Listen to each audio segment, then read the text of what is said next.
नमस्कार, arise news में आपका स्वागत है। तो पेश है आज की अहम खबरें। पूरे देश में लॉकडाउन के चलते सबसे ज्यादा मार दिहाड़ी मजदूरों पर पड़ी है। इस दौरान सरकारों के प्रयास भी नाकाफी साबित हो रहे हैं। हालांकि कुछ समाजसेवी एनजीओ इनकी मदद को आगे आए हैं। अराइज न्यूज ऐसे लोगों के गुटवर्क को समाज के सामने ला रहा है ताकि दूसरे लोगों को भी उनसे प्रेरणा मिल सके। इसी क्रम में आज हम पहुंचे सीवान, जहां बिहार अराजपत्रित प्रारंभिक शिक्षक संघ, ऑल इंडिया स्टूडेंट फेडरेशन और कुछ समाज से भी मिलकर गरीब बेसहारा लोगों को न केवल राशन मुहैया करवा रहे हैं, साथ ही लोगों को कोरोना वायरस से बचाव के उपाय भी बता रहे हैं। ध्यान रखना है कि जो ये कोरोना महामारी है, ठीक है, इससे बचने के लिए 3 उपाय करना है। पहला, बूस्ट योर इम्यूनिटी पावर, यानी कि अपनी रोग प्रतिरोधक क्षमता जो है उसको बढ़ाने के लिए आपको ऐसा फूड खाना है जो शरीर की प्रतिरोधक क्षमता बनाए रखे। दूसरा कि सोशल डिस्टेंसिंग को मेंटेन करना है, यानी सोशल डिस्टेंसिंग का मतलब है कि 2 हाथ की दूरी होनी चाहिए आपस में। और तीसरा कि 1-1 घंटे के बाद आपको हाथ धोना है, साबुन से, हैंड सैनिटाइजर से या हैंड वॉश जो होता है उससे हाथ धोते रहना है। और ये जो रोग है ये छुआछूत का रोग है, ठीक है। एक आदमी बोलता है, अगर उसके मुंह का थूक आपके शरीर पर जाता है तो उससे भी फैलने का है खतरा इससे, या आप अगर किसी मेटल को छूते हैं, आप अगर प्रभावित है इससे, तो उससे भी फैलने का डर है। तो इसीलिए सोशल डिस्टेंसिंग जितना बनाकर रहिएगा तो इस रोग से बचिएगा। और ये जो हम लोग का कार्यक्रम है, एक दिन देने से कुछ बन बिगड़ नहीं जाता आप लोग का, लेकिन ये होगा कि लोग जागरूक होंगे, अपने आसपास परिवेश में भी लोग ऐसे लोग होंगे जो कि सक्षम होंगे। अगर कोई अक्षम लोग है, एक समय का अगर उसको खाना नहीं मिल रहा है तो उसको खाने के लिए मदद करेंगे। वैसे तो समान काम समान वेतन की मांग को लेकर बिहार अराजपत्रित प्रारंभिक शिक्षक संघ के अध्यापक गण हड़ताल पर हैं और स्वयं मुफलिसी के शिकार हैं, लेकिन इंसान ही इंसान के काम आता है। इस सत्य को ध्यान में रखते हुए अध्यापक गण कुछ छात्रों और समाज सेवियों के साथ मिलकर मानवता को बचाने में जुटे हैं और बिहार के गांव-गांव घूमकर गरीब बेसहारा लोगों की मदद कर रहे हैं। अराइज मीडिया लगातार उस खबर को सरकार तक, समाज तक पहुंचाने का सकारात्मक प्रयास कर रहा है, जिस खबर के माध्यम से मानवता को कहीं न कहीं काफी सहयोग प्राप्त हो रहा है। क्योंकि मैं यह प्रशंसा नहीं कर रहा हूं, लेकिन छोटी सी एक कोशिश जरूर हो रही है कि अगर सभी लोग सामूहिक रूप से प्रयास करेंगे तो इस आपदा और मुसीबत के घड़ी में निश्चित रूप से बहुत बड़ी राहत मिलेगी। जहां तक समाज सेवियों का प्रश्न है, मैं तस्वीरों के माध्यम से दिखला रहा हूं कि समाज सेवियों के साथ कुछ शिक्षक संघ के सचिव, अध्यक्ष और साथ ही साथ विद्यालयों के शिक्षक यहाँ मौजूद हैं, जो अपने हाथों से गरीबों के बीच में राहत सामग्री वितरण कर रहे हैं। राहत सामग्री में चावल, चूड़ा, दाल, नमक, विभिन्न प्रकार की सामग्रियां उपलब्ध हैं और इन सभी सामग्रियों को लोगों तक पहुंचाने का प्रयास हो रहा है।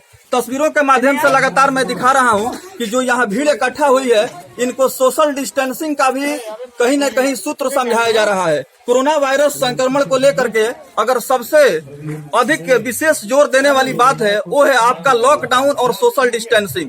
इन 2 सूत्रों का अगर पालन करेंगे तो निश्चित रूप से इस महामारी के ऊपर आसानी से विजय प्राप्त कर सकते हैं।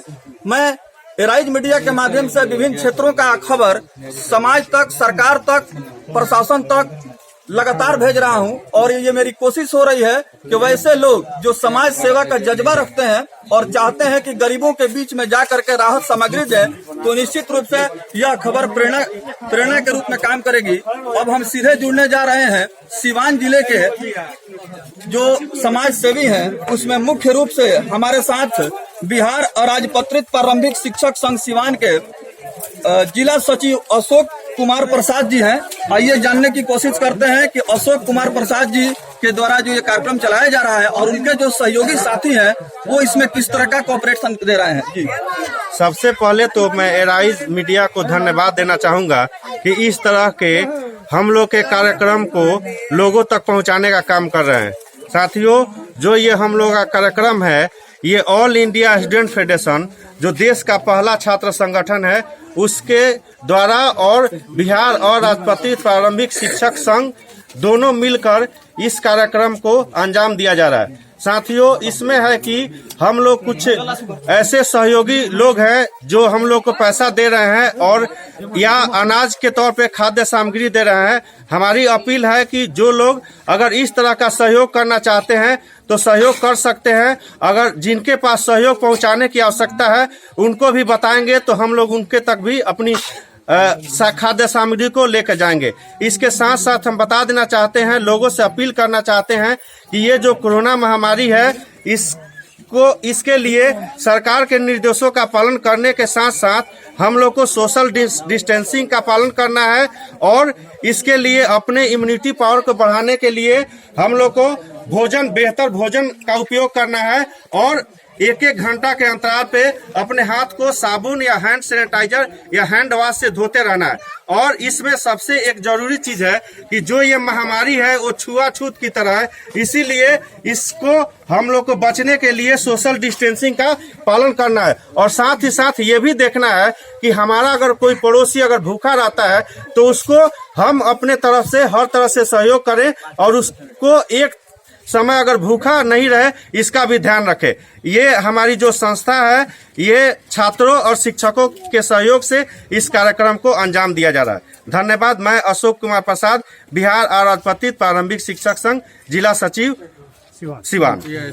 तो जिस प्रकार से सहयोग प्राप्त हो रहा है वैसे परिवारों को जो लोग इस समय हैंड टू माउथ हैं, रोज कमाना रोज खाना उनकी मजबूरी है। अंदाजा लगाया जा सकता है कि पूरे भारत में जो लॉकडाउन हुआ है, लॉकडाउन के बाद सिर्फ घरों में ही ताला नहीं लगा है बल्कि रोजगार पर भी ताला लग चुका है।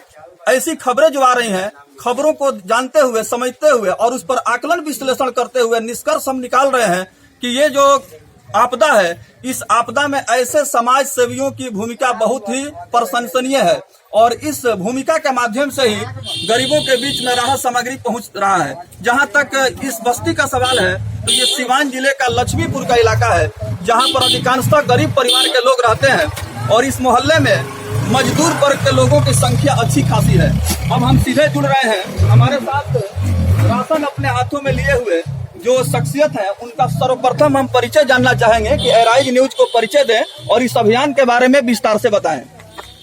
जी, मेरा नाम सुशील है, मैं ऑल इंडिया स्टूडेंट फेडरेशन का राष्ट्रीय सचिव हूँ। दरअसल इस पूरा अभियान जो कोरोना से जंग अभियान के नाम से हम पूरे जिले के अंदर में चला रहे हैं। आप जानते हैं कि सिवान जिला महामारी के चपेट में बुरी तरीके से है और यह दुर्भाग्य है सिवान जिले का कि सबसे ऊपर में इसका नाम आ रहा है।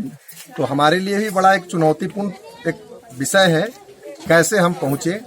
दरअसल आप जानते हैं कि जो दिहाड़ी मजदूरी करने वाले लोग हैं, जो रोज कमाते हैं रोज खाते हैं, लॉकडाउन की वजह से उनकी रोजी रोटी संकट में पड़ गई है। निश्चित ही एक तो सरकार से हम मांग करेंगे कि लॉकडाउन जब खुलेगा तो सबसे पहले प्रायोरिटी उन लोगों को दें जो रोज मजदूरी करते हैं, रोज कमाते खाते हैं। और निश्चित ही हम चाहते हैं कि जिन घरों में चूल्हा नहीं जल रहा है उन घरों तक हम पहुँचें और दूर दराज के इलाके तक हम पूरे जिले के अंदर में जिला प्रशासन के साथ कोऑर्डिनेशन बना के जहाँ जहाँ जरूरत पड़ रही है वहाँ वहाँ हम जा रहे हैं। जहाँ सरकारी मुलाजिम लोग नहीं पहुँच पा रहे हैं या किसी न किसी कारणवश उनको परेशानी है, वहाँ भी हम पहुँचने का साहस कर रहे हैं। AISF और अराजपत्रित प्रारंभिक शिक्षक संघ के टीम ने पूरा संकल्प लिया है कि हम उन सब घरों में पहुँचेंगे जहाँ चूल्हा नहीं जल रहा है, जहाँ दिहाड़ी मजदूरी करने वाले लोग हैं और उनकी रोजी रोटी संकट में पड़ गई। शिक्षकों, छात्रों और दूसरे समाज सेवियों की इस नेक पहल से जहां गरीब बेसहारा लोगों को मिल रहा है बड़ा सहारा, साथ ही दूसरे लोगों को मानवता की सीख, वहीं इससे हमें मिल रही है एक छोटी सी आशा।